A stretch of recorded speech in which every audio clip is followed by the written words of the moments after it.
હા, બાબર તાલુકા પંચાયતની 3 સીટો છે અને 18 તાલુકા પંચાયત છે, 3 જિલ્લા પંચાયત છે.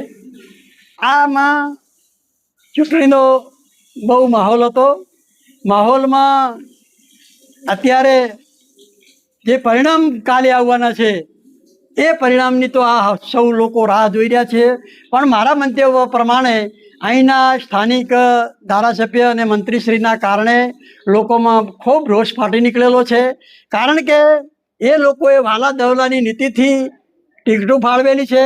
ગામડામાં કોઈ વિકાસના કામ કરેલ નથી, તેમજ જે વચન આપેલ છે એ પણ પૂરા કરેલ નથી. લગભગ ક્યાંય પણ આ લોકોએ જે તે બોલવાનું ખરું પણ કાંઈ આપતા નથી. એના માટે લોકોને ખૂબ રોષ છે. કારણ કે તાલુકા અને જિલ્લા પંચાયતની ટિકિટોમાં પણ આ લોકોએ કોઈ સગા હાળા હોય, બનેવી હોય, કોઈ પણ આ એમના સગાવાલા દ્વારા સિવાય વાવમાં હોય એ બધી બાજુ પણ એમના સગાવાલા સિવાય ટિકિટો આપેલ નથી. હા, પરિણામમાં ચોક્કસ ભોગવવું પડશે. કારણ કે લોકોમાં એટલો અસંતોષ હતો. કારણ કે અમને જે વચન આપીને ટિકિટ નથી આપી, એના માટે મેં અગાઉ કહ્યું હતું કે લોકોને અમારી ખૂબ માગણી હતી. આ વિસ્તારમાં લોકોના અમે ટાપા કરેલા હતા. લોકોના અમે રાત દિવસ લોકો વચ્ચે રહીને એમના માટે કામ કરેલું છે. એટલા માટે લોકોને અમારી માગણી હતી. તેમ છતાં આ લોકોએ અમને ઈરાદાપૂર્વક ટિકિટ ના આપી. એમાં જે નવા કોંગ્રેસમાંથી લાવી અને ભાજપમાં લાવી અને એમને ટિકિટ આપીને જે મીઠા સીટમાં લાવેલ છે એમનું તો ભયંકર પરિણામ ખોટું ભોગવવું પડશે એવી પૂરેપૂરી શક્યતા છે. અને જે બરવાળા સીટ છે એમાં પણ અત્યારે પૂરેપૂરી શક્યતા છે કે એ પણ ભાજપ જીતી શકે એવી શક્યતા જ નથી.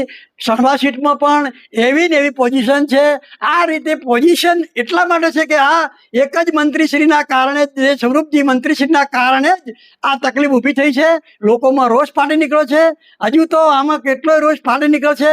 જે અમારે પેટા ચૂંટણીની અંદર જે નર્મદાનું વચન આપેલ છે કે જે કુવાડા, બરવાળા, ભીમોડી, અભાસણા એવા અન્ય 12-13 ગામોને પેટા ચૂંટણીમાં મંત્રીશ્રીએ અને જે મુખ્યમંત્રીની હાજરીમાં આ સ્વરૂપ જે વચન આપેલ હતું, પણ આજ દિન સુધી કોઈ કાર્યવાહી કરેલ નથી કે નથી કોઈ અન્ય કોઈ ક્યાંય રજૂઆત પણ કરેલ નથી. અમે રજૂઆત કરી છે પણ આ લોકોએ મંત્રીશ્રીએ ક્યાંય રજૂઆત કરેલ નથી કે નથી એનું કોઈ પરિણામ આવેલ નથી. હજી મંત્રીશ્રીએ વિકાસના કામો ગામડાઓમાં વિકાસના કામો એ મેં કીધું એવી રીતે કે જે કાંઈ પણ વચન આપેલ છે, જે ધારો કે ઇન્દરવા, આપણે બાપરથી ઇન્દરવા રોડ તમે જોયા હો તો એટલા બધા લોકો ચાલે પગે ચાલી શકે એવી રસ્તો નથી, ખરાબ છે.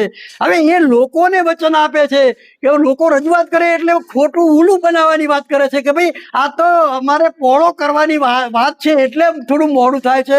અરે ભાઈ, અમે સરકારમાં અત્યારે કેટલાય વર્ષથી આ પાર્ટીઓમાં બેઠા છીએ એટલે કોઈ એવી ખોટી વાત ના હોય. આ તો સરકારના રૂલ્સ પ્રમાણે અમુક ટાઈમે પહોળા રોડ થતા હોય છે, ડામર રોડ નવા બનતા હોય છે. એ સરકારનો રૂલ્સ છે યાર. આ તો વસ્તીને ઓલું બનાવે છે કે ભાઈ અમે પહોળો રસ્તો કરવા માટે થોડું મોડું થયું છે. આવી રીતે ખોટું ના ચાલે. એવા ઇન્દરવાથી દાંડવાળા રોડ પણ એ લોકોએ આજ દિન સુધી વચન આપીને કરેલ નથી. અમારે અબાસણાથી રડકિયા રોડ પણ એમને એમ બોલેલ છે, એ પણ આજ દિન સુધી કરેલ. એવા કેટલાય વચન પેટા ચૂંટણીમાં આપેલ છે પણ એક પણ થયેલ નથી.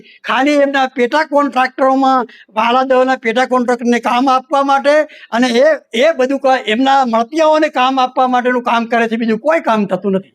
નર્મદાના પાણી માટેની કેટલાક વિસ્તારોમાં સમસ્યા હતી, એમાં કોઈ કામગીરી થઈ નહીં, કોઈ થઈ નથી. મેં કીધું એમ આપણે જે 12 ગામમાં અમારે આ સમસ્યા છે એ પેટા ચૂંટણીમાં વચન આપેલું હતું, એ આજ દિન સુધી કોઈ કાર્યવાહી થયેલ નથી.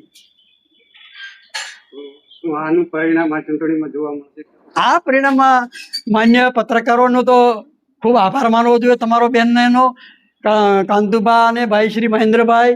કારણ કે આ તમે એક લોકો સુધી વાત પહોંચે એના માટે તમારો ખૂબ ખૂબ આભાર માનું છું. કારણ કે જે આ લોકો ખોટા વચન આપીને ખોટા નેતાના પહેરી જાય એના માટે પબ્લિકને જાગૃત કરવાની જરૂર છે. હજુ પણ અમે 2027 સુધી તો આપના માધ્યમથી અમે જેટલી પબ્લિક જાગૃત થશે એટલી કરશું કે આવા ખોટા નેતાઓ કાંઈ પહેરી ન જાય, જુઠ્ઠા નેતાઓ ન પહેરી જાય, ખોટા વચન આપી અને ખોટા અમને પણ વચન આપ્યું છે કે તમને જિલ્લા પંચાયતની ટિકિટ આપશું.